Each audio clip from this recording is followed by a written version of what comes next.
गरीब बहू की कन्या पूजन। अरे सुमिता बहन सुनो तो सही।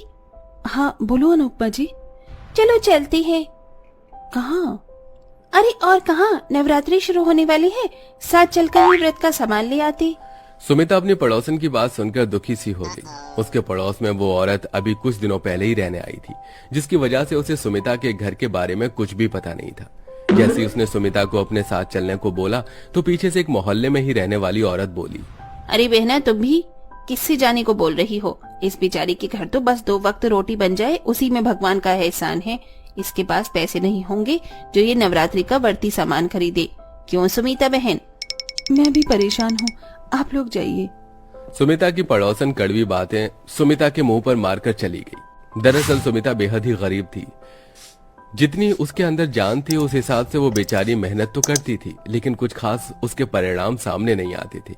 लेकिन इस सब के बाद भी सुमिता अपने मन में माता रानी की सच्ची श्रद्धा रखती थी।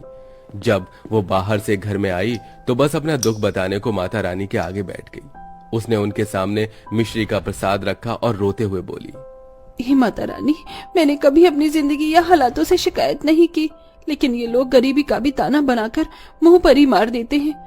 माना कि मैं गरीब हूँ, हाँ माना कि ये लोगों की तरह नवरात्रि की तैयारी नहीं कर सकती, लेकिन इस सब से कहीं ज्यादा मैं आपकी भक्त हूँ। मुझे भी नवरात्रि के व्रत रखने हैं, बस माँ मुझे हिम्मत देना।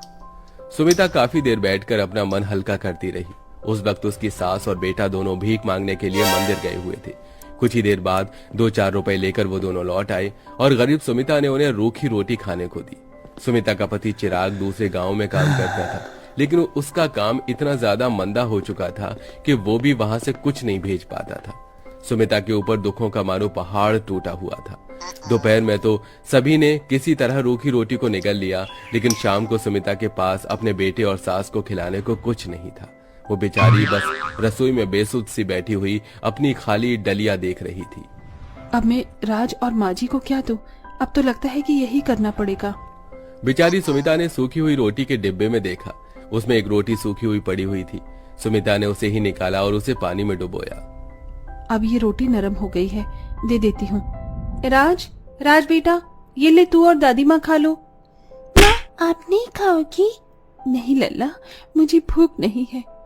ठीक है, तो मैं और दादी आपके लिए इस रोटी को बचा देंगे। जब आपको भूख लगे तब आप भी खा लेना। अपने छोटे से बेटे की इतनी फिक्र देखकर सुमिता की आंखें नम होने लगी। भगवान ने उन्हें कड़ी मुश्किलों में डाला हुआ था।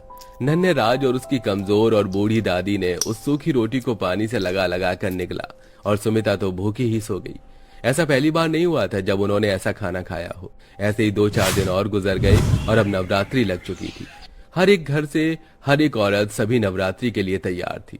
सुमिता ने भी बिना कुछ खाए पिए और बिना किसी इंतजाम के व्रत कर लिया। बहू, एक तो वैसे ही शरीर में जान नहीं है और ऊपर से तू व्रत रख रही है। पागल है तू? ये व्रत वगैरह मत रख। हमारे पास इन व्रतों को रखने के लिए कुछ भी नहीं है। माँ, व्रत को करने के लिए जो सबसे जरूरी है वो मेरे पास है। क्या? श्रद्धा। माँ, श्रद्धा सबसे अहम और जरूरी है। अगर श्रद्धा है तो व्रत है, और नहीं है तो वो बस खुद को भूखा रखने से ज्यादा कुछ नहीं है।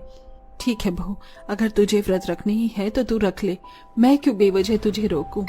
अपनी सास की इजाजत पाकर सुमिता खुश हुई, लेकिन व्रतों के दौरान ना तो सुमिता के घर में कोई फल था और ना ही कोई और चीज।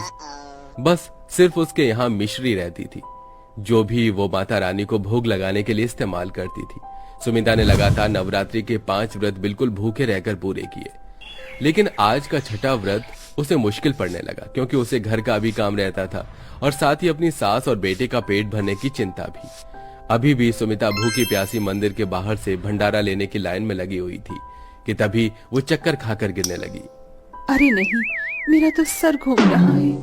अरे अरे देखो भाइयों, इन बहन को क्या हुआ? अरे बहन उठो, क्या हुआ तुम्हें? अरे कोई पानी दो। वहाँ खड़े हुए लोगों ने उस गरीब की मदद की। पानी का छींटा पड़ने से सुमिता जागी और होश में आई। अरे बहन ठीक तो हो? क्या हुआ तुम्हें? कुछ नहीं, बस चक्कर आ गया। सुमिता को सभी ने एक साइड बैठा दिया और उसे भंडारे की प्लेट जल्दी से देकर वापस घर भेजा। गर्मी काफी ज्यादा थी, लेकिन इस गर्मी और अपने पेट को एक तरफ करते हुए मजबूर माँ को घर से निकलना पड़ा। इसी तरह से परेशानियों में सुमिता की नवरात्रि गुजर गई और आज कन्या पूजन का दिन था। सुमिता का मन तो बहुत ज्यादा था कि वो भी कन्याओं को कुछ खिलाए, लेकिन उसके घर में तो अपने ही खाने के लाले थे। सुमिता माता रानी की तस्वीर के आगे बैठी हुई रो रही थी। माता रानी, जितना मैं कर सकती थी मैंने किया। मेरे बस में सिर्फ व्रत रखना था तो मैंने व्रत रखा, लेकिन अब इस नवरात्रि का अंत करने के लिए मेरे पास कन्याओं को खिलाने को कुछ भी नहीं है। मैं चाहकर भी कन्या पूजन नहीं कर सकती हूँ माँ, तो मुझे माफ कर देना और मेरे नवरात्रि के व्रतों को मान लेना।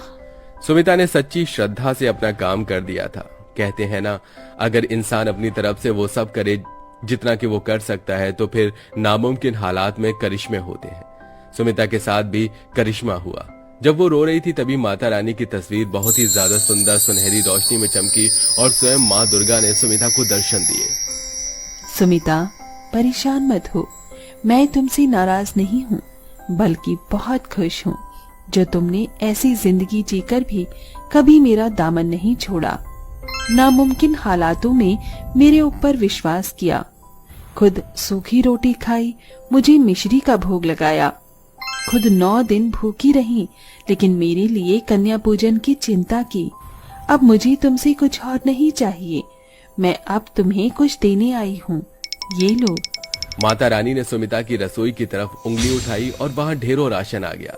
ये सामान कन्या पूजन के लिए है, इससे बनाओ जो भी तुम्हें अच्छा लगे और खुद भी खाओ, कन्याओं को भी खिलाओ।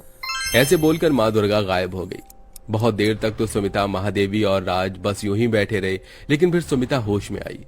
माँ हमारे घर माँ दुर्गा आई थी, आपने देखा ना? हाँ बहू, मैंने देखा, स्वयं दुर्गा माँ थी। बहुत जल्दी से प्रसाद बना, आज हम भी अच्छा खाना खाएंगे। मैं बताती हूँ, आज तो हलवा पूरी, खीर, मटर पनीर और भी बहुत कुछ बनाना। जरूर माँ। सुमिता ने सब कुछ बहुत ही दिल से बनाया। गरीब घर की रसोई में राशन आ जाना किसी खजाने से कम नहीं था। सुमिता के राशन को देखकर सारी थकान उतर गई और उसने अपने हाथों से कन्या पूजन के लिए प्रसाद बनाना शुरू किया। महादेवी घर घर जाकर कन्याओं को खाने के लिए बोल आई और सुमिता के छोटे से आंगन में भी रौनक हो गई। कितना स्वादिष्ट प्रसाद है। सुमिता काकी, एक कटोरी हलवा और मिलेगा? हाँ, जितना मर्जी उतना खाओ, मैंने बहुत बनाया है। मुझे और सब्जी दो सुमिता काकी, ये बहुत अच्छी है। लाओ, मैं देती हूँ। सुमिता ने भरपेट कन्याओं को प्रसाद खिलाया और उनके घर से जाने के बाद सुमिता, राज और महादेवी खाना खाने के लिए बैठे। तभी महादेवी का बेटा चिराग भी घर आ गया। अरे, आप सभी क्या खा रहे हैं अकेले अकेले? अरे चिराग जी, अचानक आइए, आप भी हमारे साथ खाना खा लीजिए।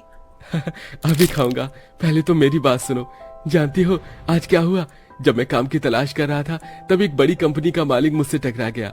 इत्तेफाक से उस वक्त मैंने उनकी मदद कर दी और अब उन्होंने मुझे अपनी कंपनी में काम करने के लिए बुलाया है।